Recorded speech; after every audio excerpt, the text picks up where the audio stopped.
오늘 1절 말씀을 읽어보면 전에 무슨 일이 있었는지 전혀 느끼지 못할 정도로 힘있게 주의 복음을 증거하는 모습을 우리가 만나게 됩니다. 바울과 바나바가 전에 겪었던 고통, 고난, 아픔, 상처 어떻게 이길 수 있었을까? 그리고 이 1절 말씀을 통하여 우리에게 주시는 하나님의 메시지가 무엇일까? 인생을 살아가면서 신앙생활하면서 뜻하지 않은 어려움도 만나고 고난도 만나고 상처로 우리 마음 가운데 어둠이 있을지 모르지만 이 모든 상처에 묶이지 말아라, 상처에 눌리지 말아라, 쓴뿌리로 인하여 주저앉지 말라. 이것이 우리에게 주시는 첫 번째 메시지예요. 바울과 바나바처럼 우리 자신이 상처에 묶이지 않는 그런 인생으로 살아가야 된다. 이것이 우리에게 주시는 첫 번째 메시지예요. 그렇다면 그들이 받았던 고난, 핍박, 상처로부터 자유함을 얻을 수 있었을까? 어떻게 상처에서 벗어날 수 있었을까? 13장 51절 말씀 보실까요? 그들이 비시디아 안디옥에서 떠날 때에 두 사람이 그들을 향하여 발에 티끌을 떨어버리고 비시디아 안디옥을 떠나 이고니온으로 왔다는 거예요.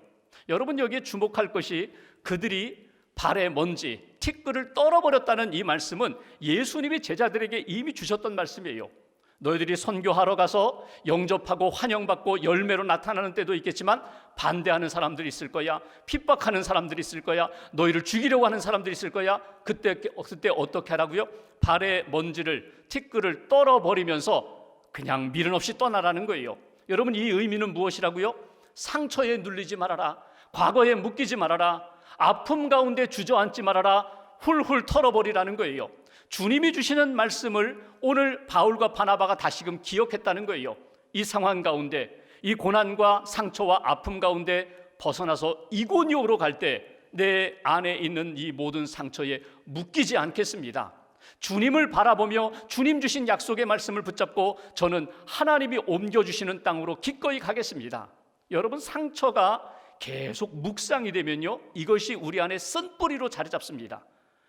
그 사람이 나에게 이랬지, 그때 내가 이런 사고를 당했지, 그때 내가 이런 어려움을 당했지, 하나님이 계시는가, 하나님 나라 사랑하시는가, 자꾸 믿음이 흔들리게 되고 의심하게 되고 사람들을 원망하게 되고 나 자신을 비하하고 나 자신을 자꾸 이렇게 수렁에다가 던져놓는 그런 상처에 매몰되는 인생, 상처의 소리를 듣고 상처를 묵상하게 되면 힘을 잃어버리게 된다는 거예요.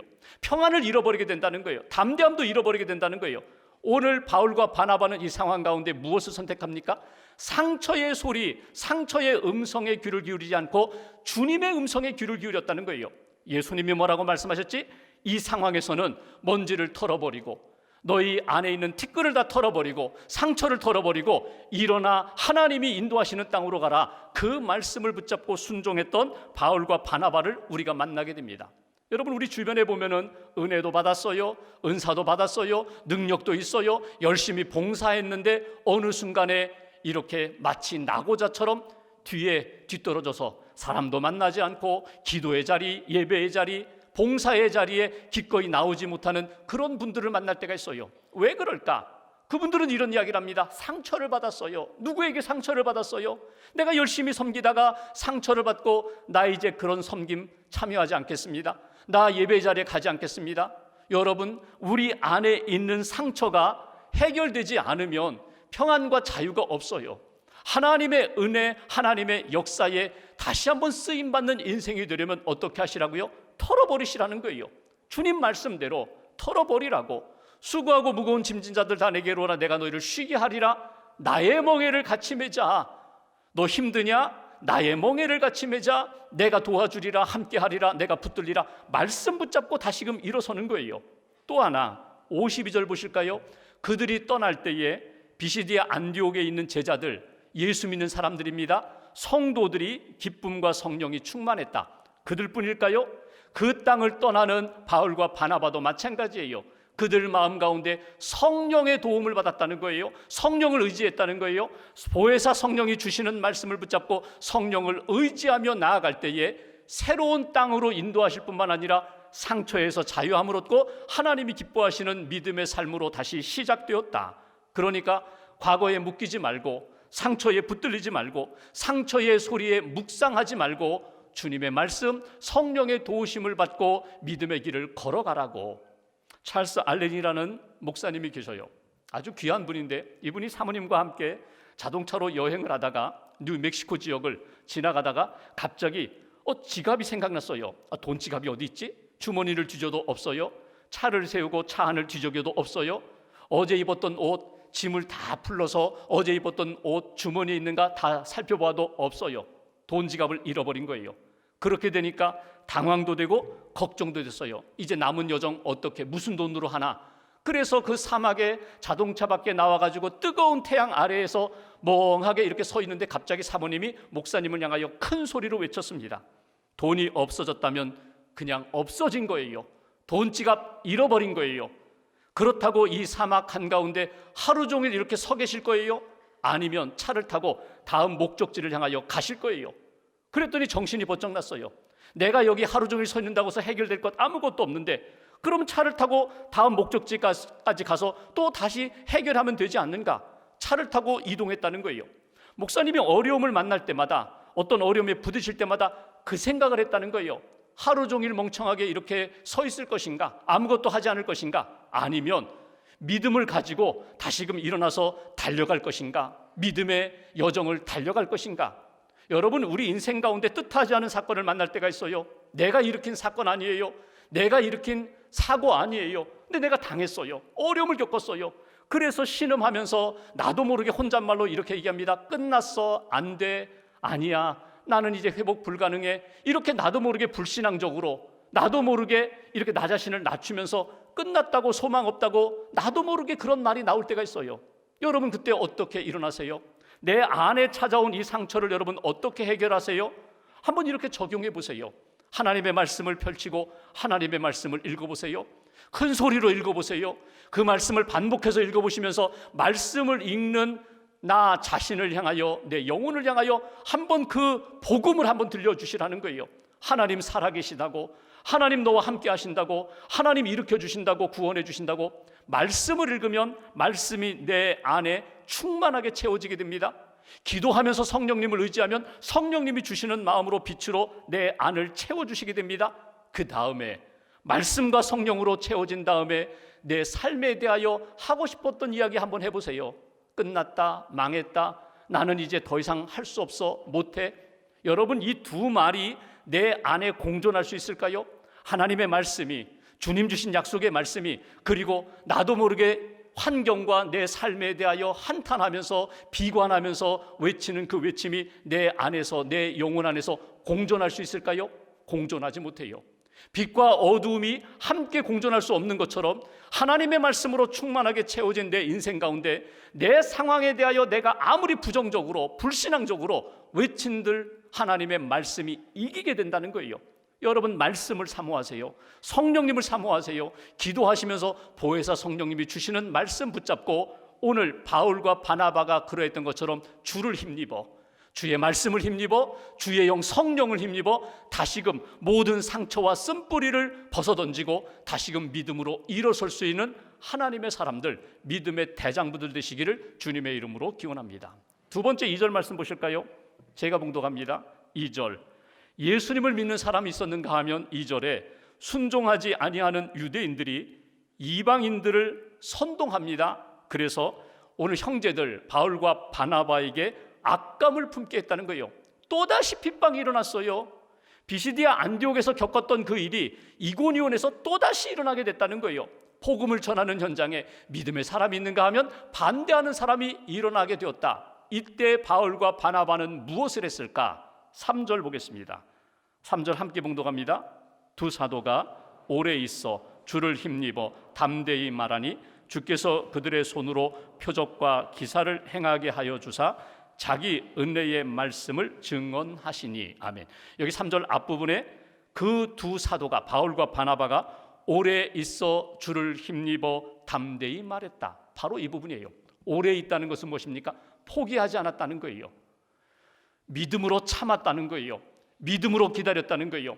믿음으로 하나님을 바라보며 기다리면서 주를 힘입어 주님 안에서, 말씀 안에서, 나를 이곳에 보내시고 함께 하시는 성령 안에서 주시는 힘을 받았다는 거예요.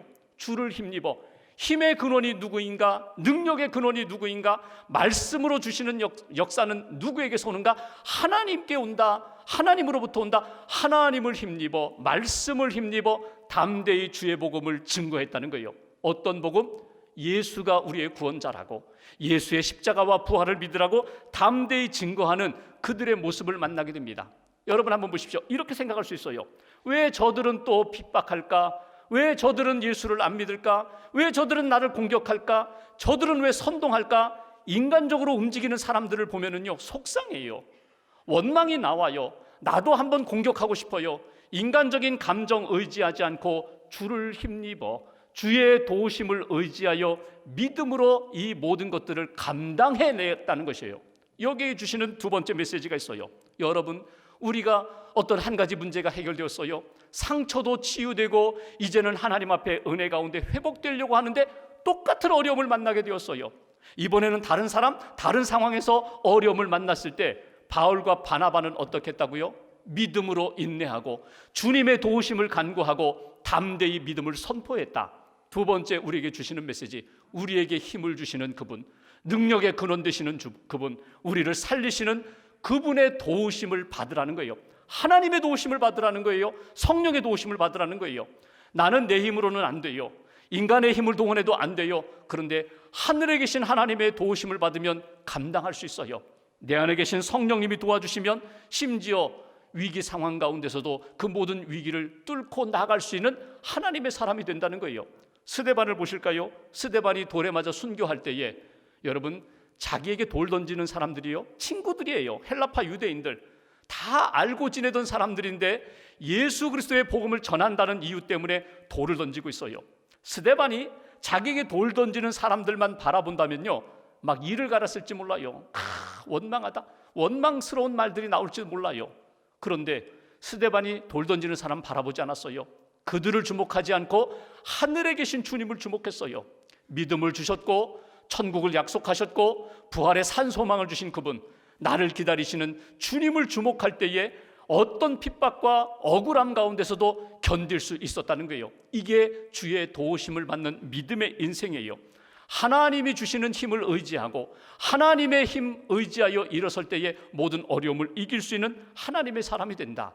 진짜 우리에게 힘을 주시는 그분을 붙잡으세요. 힘의 원천, 근원 되시는 그분을 붙잡으세요. 세상 붙잡고 사람 붙잡고 나 자신을 의지하며 사는 인생은 넘어지고 쓰러지지만 하나님 붙잡는 인생은 쓰러지지 않아요. 지치지 않아요. 하나님이 기뻐하시는 믿음의 길을 걸어갈 수가 있다. 성령을 의지하고 하나님을 의지하는 인생은 무엇과 같은가 하면 성냥불과 등잔불로 비교할 수 있어요. 성냥불, 여러분 성냥개비 그어가지고 불이 붙었어요. 1분도 타지 않는, 잠깐 반짝하다가 그냥 모든 것이 끝나는 성냥불이 있는가 하면 등잔불이 있어요. 심지는 마치 성냥불, 성냥개비와 비슷해요. 거기에 불을 붙였어요. 심지가 타고 있어요. 근데 보십시오, 심지가 타는 게 아니에요. 심지와 연결되어 있는 기름이 태워지고 있는 거예요. 여러분, 이것은 오래가요. 기름이 닿을 때까지 등잔불에 등불은 꺼지지 않아요. 우리가 성령을 의지하고 말씀을 의지하고 내게 힘주시는 하나님 의지하면 그 무한하신 하나님, 전능하신 하나님의 능력이 내 삶 가운데 능력으로 계속 나타난다는 거예요. 왜 내가 신앙생활하다가 지치는가? 왜 내가 자꾸 낙심하게 되는가? 왜 내가 자꾸 우울해지는가?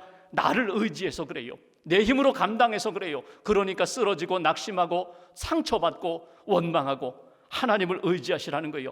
하나님이 도우시는 힘을 의지할 때에 이사야 26장 3절 말씀처럼 심지가 견고한 자를 평강하고 평강하도록 지키신다. 하나님과 연결된 사람들, 하나님의 도우심을 받고 사는 사람들은 평강에 평강을 더하게 해주시리라. 우리의 모든 인생도 하나님이 지켜주신다. 베드로가 베드로전서 4장 11절에 이런 표현을 썼습니다. 누가 말하려면 하나님의 말씀을 하는 것 같이 하고, 누가 봉사하려면 하나님이 공급하시는 힘을 받은 자처럼 그 힘으로 감당하라고. 하나님이 공급하시는 힘을 의지할 때에 어떤 어려운 봉사의 자리도 끝까지 인내하면서 하나님의 뜻이 이루어질 때까지 감당할 수가 있다는 거예요. 하나님의 도우심, 하나님의 능력을 의지하며 믿음으로 참고 기다리고 하나님이 나를 통하여 역사하시는 그 놀라운 역사에 쓰임받는 인생, 주를 힘입어 성령을 힘입어 말씀을 힘입어 그리고 주님을 바라보면서 오늘도 내게 주시는 은혜 가운데 믿음의 길을 걸어가는 하나님의 사람들 되시기를 주님의 이름으로 기원합니다. 마지막 한 가지 3절 후반부를 보십시오. 제가 봉독합니다. 주께서 그들의 손으로 표적과 기사를 행하게 하여 주사 자기 은혜의 말씀을 증언하시니, 말씀을 전합니다. 예수의 복음을 증거합니다. 그때에 표적과 기사가 사도들을 통하여 나타났다는 거예요. 기적이 일어났다는 것입니다. 표적과 기사라는 말이 뭐예요? 표적은 외적으로 나타난 놀라운 일들이 일어났다는 거예요. 기적이 일어났다는 거예요. 병든 자가 치유함을 받고 낙심했던 자가 일어나게 되고 인간적으로 세상적으로 포기할 수밖에 없는 상황 가운데 하나님이 그 모든 상황을 뒤집어 주셨다는 거예요. 역전시켜 주셨다는 것입니다. 모든 사람이 알아요. 이거는 하나님의 능력이다. 하나님의 기적이다. 기사라는 건 뭡니까? 나 자신이 느끼고 깨닫고 내가 체험한 일이에요. 다른 사람들은 몰라요. 하나님이 나를 사랑하시는구나. 하나님이 우리 가정을 사랑하시는구나. 하나님이 지금 나와 함께 하시는구나. 내가 연약하지만 하나님이 붙들고 계시는가? 나 자신이 체험하는 이야기입니다. 표적과 기사가 복음을 전하는 현장 가운데 나타나게 되었다. 기적이 일어나게 되었다는 것입니다. 그래서 3절 후반부에 이렇게 표현합니다. 이런 기적, 표적과 기사가 나타난 다음에 자기 은혜의 말씀을 증언하시니, 이 얘기 뭐예요? 내게 주신 은혜의 말씀, 내게 주신 체험, 내게 주신 간증으로 복음을 전했다는 거예요. 예수 그리스도의 십자가와 부활의 복음 플러스 나 자신에게 주신 기적, 체험, 간증을 그 사람들에게 쭉 전했더니 예수님을 믿는 사람도 생기고 또한 예수님을 반대하는 사람들, 그들을 핍박하는 사람들이 생겼어요. 4절 5절에 보시면 돌을 던져 죽이려고 해요. 그들을 쫓아내려고 해요. 그랬더니 어떻게 합니까? 6절 7절 말씀 보십시오. 6절 7절 두 절을 같이 봉독합니다. 그들이 알고 도망하여 루가오니아의 두 성 루스드라와 더베와 그 근방으로 가서 거기서 복음을 전하니라. 아멘. 지도를 한번 보시면 그들이 지금 비시디아 안디옥에서 이고니온까지 왔습니다. 이고니온에서 복음을 전해요. 이번에는 하나님이 주신 체험을 가지고 더 강하게 예수를 믿으세요. 나를 보세요. 우리를 보세요. 하나님이 이렇게 능력으로 역사하십니다. 간증으로 복음을 전하는데 핍박이 찾아왔어요. 그래서 그들이 어디로 갔다고요? 그 이고니온을 떠나서 루스드라 더베로 옮기게 되었다. 여러분, 어찌 보면 인간적으로는 피난 가는 거예요. 도망가는 것처럼 보여요. 그런데 하나님의 관점으로 본다면, 신앙의 관점으로 본다면 하나님이 새로운 땅으로 또 옮겨주시는 역사예요. 여러분, 그들이 핍박 가운데 계속 옮겨 다닙니다. 그런데 옮겨 다닐 때마다 그들이 놓치지 않았던 것이 있어요. 그건 뭐냐면 주님이 내게 주신 복음, 복음 전하는 사명, 내게 주신 은혜, 내게 주신 체험, 주의 복음을 담대히 증거하게 됐다는 거예요. 거기서도 어디에 가든지 누구를 만나든지 복음 증거하는 하나님의 사람이 되었다. 여기 세 번째 우리에게 주시는 메시지가 있어요. 어느 곳에 있든지 누구를 만나든지 어떤 상황에 처하든지 주의 복음을 전하는 하나님의 사람이 되어야 한다는 거예요. 여러분, 상황이나 환경이나 결과에 너무 연연하지 마세요. 상황, 환경, 사람들, 결과 하나님 앞에 다 맡기시고 내게 어떤 상황에 있든지 나는 주의 복음을 증거하겠습니다. 예수의 복음을 증거하겠습니다. 내게 주신 간증, 내게 주신 놀라운 기적의 역사를 나는 고백하며 증언하겠습니다. 여러분 보세요. 내가 맛있게 먹어야 돼요. 내가 그 음식을 통하여 기쁨을 얻어야 돼요. 그래야 다른 사람에게 이 음식 먹어보세요. 맛있어요. 이 음식 드셔보세요. 이 음식 먹으면 힘이 생깁니다. 아주 원기가 회복돼요. 자신 있게 권면할 수 있어요. 내가 복음, 예수의 복음에 대한 확증이 있어야 돼요. 하나님이 살아계시고 나를 사랑하신다는 체험이 있어야 돼요. 그래야 내가 누구에게 복음을 전할 때 예수 믿어야 구원받습니다. 죄와 어둠의 문제에서 자유함을 얻습니다. 예수 믿고 기도할 때에 하나님이 당신의 문제를 해결해 주십니다. 자신 있게 권면할 수 있어요. 바울과 바나바가 그랬다는 거예요. 하나님이 우리를 사랑하시고 역사하시는 것, 그 은혜의 복음, 예수의 복음을 담대히 전하는 역사. 바울이 디모데에게 디모데후서 4장 2절에 너는 말씀을 전파하라. 때를 얻든지 못 얻든지 전하라. 항상 복음을 전하라는 거예요. 잊어버리지 말아라. 먼저 너 자신이 은혜를 받을 것이고 믿음을 가질 것이고 그 말씀을 담대히 전하면 하나님께서 때를 따라 열매를 거두게 하시리라. 은혜로 역사하시리라. 사도행전을 쭉 읽어가면서 한 가지 느끼는 것이 있어요. 바울과 바나바는 어디 가든지 똑같은 이야기를 했다. 예수 믿으라고, 예수의 십자가와 부활을 믿으라고. 여러분, 똑같은 이야기를 해요. 그런데 사도행전을 읽어가면서 한 가지 또 느껴지는 게 뭐냐면, 똑같은 복음을 전하는데 점점 풍성해져요. 사도 바울과 바나바가 영적으로 더 풍성해져요. 똑같은 예수님의 복음인데, 하나님이 주신 은혜의 체험인데, 복음을 전하면 전할수록, 반복해서 전하면 전할수록 그 복음의 능력이 더 강하게 나타나는 것을 우리가 사도행전을 통해서 읽어볼 수가 있어요. 음악가 가운데 모리스 라벨이 지은 볼레로라는 음악이 있습니다. 여러분 다 들어보셨을 거예요. 똑같은 멜로디가 계속 반복해서 나오는, 몇 번 반복하는지 아세요? 169회 똑같은 멜로디가 계속 반복해서 나와요. 15분 동안. 처음에는 드럼과 플룻으로 시작해서 점점 악기가, 다양한 악기가 그 멜로디를 연주합니다. 마지막에는 팀파니가, 심벌지가 아주 웅장한 그런 연주로 그 볼레로 음악이 마무리돼요. 우리 인생이, 믿음의 여정이 처음에는 미약해요. 보잘것없어요. 내가 예수님을 믿으면서도 막 흔들릴 때도 많아요. 믿음으로 고백할 때도 흔들릴 때도 많고, 전도할 때도 흔들릴 때가 많은데, 시간이 가면 갈수록 믿음으로 고백하고 복음을 증언하고 하나님이 나와 함께 하신다고 고백하면 할수록 내 믿음이 점점 강해지는 거예요. 복음의 능력이 나타나는 거예요. 힘이 있어지는 거예요. 여러분, 이 비밀을 하나님 앞에서 체험하시면 좋겠어요. 자녀들을 위하여, 사랑하는 사람을 위하여 복음을 전하고 기도할 때 처음에는 미약한 것 같은데 여러분 계속 기도하며 사랑하며 전하시라는 거예요. 10번, 20번, 100번 증거하는 가운데 하나님의 능력의 역사가 나의 심령 가운데, 그 영혼 가운데 반드시 생명의 역사로 나타나게 된다. 여러분, 오늘 말씀을 마무리하면서 복음의 증언은 오늘 입술로만이 아닙니다. 삶으로, 내 모든 삶의 시간과 물질과 삶의 여정 가운데 저 사람은 예수의 사람이야, 저 사람은 성령의 사람이야, 저 사람은 하나님의 은혜 가운데 생명의 삶을 사는 사람이야, 증거돼야, 나타나야 한다는 거예요. 하워드 핸드릭스가 어느 날 비행기를 타고 가는데 비행기가 만석이에요.